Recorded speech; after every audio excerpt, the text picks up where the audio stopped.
اس سے پہلے کہ میں سورۃ العصر کے بارے میں کچھ عرض کروں، چند باتیں تمہیدی طور پر جان لیجیے۔ نمبر ایک، یہ قرآن حکیم کی مختصر ترین صورتوں میں سے ہے۔ صرف 3 صورتیں قرآن کی ہیں جو 3 آیات پر مشتمل ہیں: سورۃ العصر، سورۃ الکوثر، سورۃ النصر۔ 3 سے کم آیات پر کوئی سورت مشتمل نہیں ہے، تو 3 سب سے چھوٹی صورتوں میں سے ایک سورۃ العصر ہے۔ نمبر 2 یہ کہ یہ قرآن حکیم کی اولین صورتوں میں سے ہے۔ قرآن کا اسلوب یہ ہے جو سورہ ہود میں بیان ہوا: کتاب احکمت آیاتہ ثم فصلت من لدن حکیم خبیر۔ یہ ایک ایسی کتاب ہے کہ جس کی آیات پہلے محکم کی گئیں اور پھر ان کی تفصیل بیان کی گئی اس ذات کی طرف سے جو حکیم اور خبیر ہے۔ ابتدا میں قرآن مجید کی چھوٹی چھوٹی صورتیں، لیکن یہ چھوٹی چھوٹی صورتیں مضامین کے اعتبار سے، حکمت کے اعتبار سے، ہدایت کے اعتبار سے اس محاورے کے مانند ہے کہ دریا کو یا سمندر کو کوزے میں بند کر دیا جائے۔ تیسری بات یہ کہ یہ قرآن حکیم کی جامع ترین صورت ہے۔ میرے انداز بیان کو پہچانیے، پہلے میں نے کہا یہ قرآن مجید کی مختصر ترین صورتوں میں سے ایک ہے، پھر میں نے عرض کیا یہ قرآن حکیم کی اولین صورتوں میں سے ایک ہے، اور اب میں کہہ رہا ہوں یہ قرآن حکیم کی جامع ترین صورت ہے۔ قرآن مجید کا موضوع ہے ہدایت۔ الف لام میم ذالک الکتاب لا ریب فیہ ھدی للمتقین۔ رمضان مبارک کی عظمت کے بارے میں بیان کیا: شہر رمضان الذی انزل فیہ القرآن ھدی للناس وبینات من الھدی والفرقان۔ قرآن سائنس کی کتاب نہیں ہے، اگرچہ سائنٹیفک ریفرنسز قرآن میں ہیں۔ قرآن تاریخ کی کتاب نہیں ہے، قرآن فلسفے کی کتاب نہیں ہے، یہ کتاب ہدایت ہے، فکری ہدایت، عملی ہدایت۔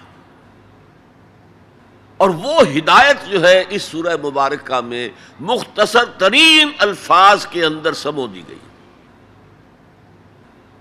چنانچہ میں یہاں آپ کو امام شافعی رحمۃ اللہ علیہ کے 2 قول سنانا چاہتا ہوں جو اس سورہ مبارکہ کے بارے میں ہے۔ آپ نے فرمایا: لو تدبر الناس هذه السورة لوسعتهم۔ اگر لوگ صرف اس ایک سورت پر تدبر کریں، غور کریں، سوچیں، فکر کریں تو یہ ان کی ہدایت کے لیے کافی ہو جائے۔ اس سے بھی زیادہ بڑا قول جو مفتی محمد عبدہ نے اپنی تفسیر پارہ عم میں بیان کیا ہے: لو لم ينزل من القرآن سواها لکفت الناس۔ اگر قرآن میں سوائے اس ایک سورت کے اور کچھ نازل نہ ہوتا تب بھی لوگوں کی ہدایت کے لیے کافی تھی۔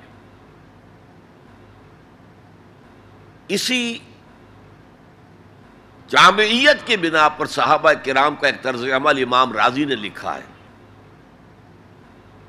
کان الرجلان من اصحاب النبی صلی اللہ علیہ وسلم اذا التقیا لم يتفرقا حتى يقرأ احدهما على الاخر سورة العصر ثم يسلم احدهما على الاخر۔ نبی اکرم صلی اللہ علیہ وسلم کے صحابہ کا معمول تھا کہ جب وہ باہم ملاقات کرتے تھے تو اس وقت تک علیحدہ نہیں ہوتے تھے جب تک ایک دوسرے کو سورۃ العصر نہ سنا لیں۔ اس کے بعد وہ پھر سلام کرتے تھے اور اپنے اپنے راستے پر چلے جاتے تھے۔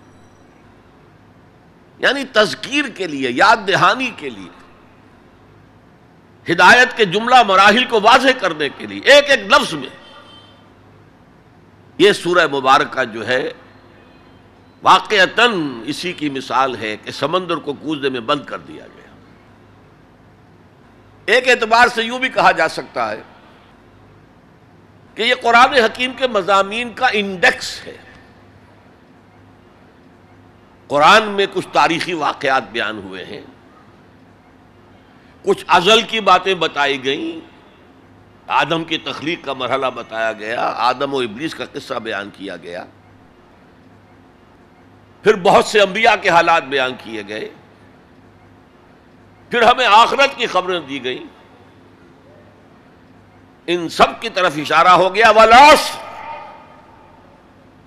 زمانہ گواہ ہے، ان الانسان لفی خسر الا الذین آمنوا۔ اب یہ ایک بہت بڑا عنوان ہے قرآن کے مضامین کا، بہت جامع عنوان، آمنوا، کن کن چیزوں پر ایمان، کس انداز میں ایمان، یہ تشریح قرآن میں ملے گی آپ کو مکی صورتوں کے اندر۔ وعملوا الصالحات، تیسرا مضمون کیا ہے؟ اچھے اعمال، صالح اعمال، اسی کی تفسیر تو ہے، اخلاقی تعلیمات ہے، بیسک ہیومن موریلٹی کا تذکرہ ہے، پھر شریعت کے احکام ہیں، یہ کرو یہ نہ کرو، یہ سب کیا ہے؟ عمل صالح کی تفسیر ہے۔ وتواصوا بالحق، یہ کیا ہے؟ یہ مختلف عنوانات سے قرآن مجید میں مضمون آیا، کہیں اس کو کہا گیا امر بالمعروف نہی عن المنکر، کہیں سے کہا گیا ادعو الی سبیل ربک، اور اس کے اوپر مفصل مضامین ہے۔ اور وتواصوا بالصبر، مدنی صورتوں میں جبکہ جنگیں ہو رہی تھیں تو صبر کی جو تلقین آئی ہے، جس طرح سے آئی ہے وہ آپ کے علم میں ہے، تو یہی تو مضامین ہے نا قرآن کے۔ تو گویا کہ سورۃ العصر جو ہے مضامین قرآن کا ایک جامع انڈیکس ہے۔ چوتھی بات یہ نوٹ کر لیجئے کہ یہ کلام انتہائی مؤکد ہے، نہایت تاکیدی ہے۔ پہلے تو اللہ قسم کھا رہا ہے، اللہ بغیر قسم کھائے بھی کوئی بات کہے تو مستند ہے ان کا فرمایا ہوا، لیکن تاکید کے لیے والعصر، زمانے کی قسم کھائی۔ ان الانسان لفی خسر، ان تاکید کے لیے، لفی لام پھر تاکید کے لیے، خسرن تفخیم کے لیے، معمولی خسارہ نہیں، 1000 2000 لاکھ 2 لاکھ کروڑ 2 کروڑ کا خسارہ نہیں، بہت بڑا خسارہ، تاکید کی انتہا ہے۔ هي الحلقات تحفظني بآيات من القرآن، هي الحلقات تملأني بحب المصطفى